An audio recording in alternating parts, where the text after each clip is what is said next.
St. Louis Board of Aldermen held its final meeting with its 28 members today. 5 on your side's Mark Maxwell previews the historic ward reduction scheduled for tomorrow. The winds of change are sweeping through City Hall. Today's a beginning and an end. At the Board of Aldermen, 28 members turn the page on a new chapter. This is certainly a historic moment for the city of St. Louis to go from 28 to 14. A city that lost more than half its population will soon have half as many desks in this room. Do I feel anything wrong?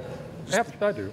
That's Terry Kennedy, the clerk today, leaving notes on desktop drawers so movers know which ones stay and which ones go. Before the movers hauled this old furniture out, Kennedy made sure whoever finds them in storage one day will know who came before.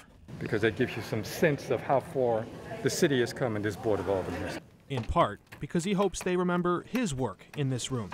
He won his first election to the board 32 years ago. Yeah, this was a desk I had from 1980, and then my father had it from 1967. Decades came and went. So that was what, 51 years worth of?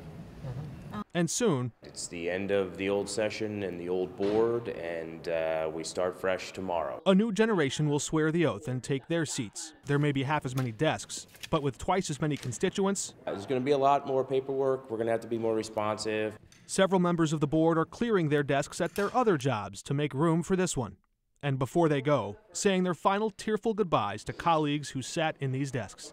Bittersweet in some ways, but certainly a much needed change to really shrink the Board of Aldermen and really focus those of us who are serving.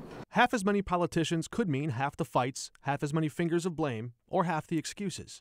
But expectations for the next chapter of the city's history are twice as high. Reporting in St. Louis, Mark Maxwell, 5 on your side.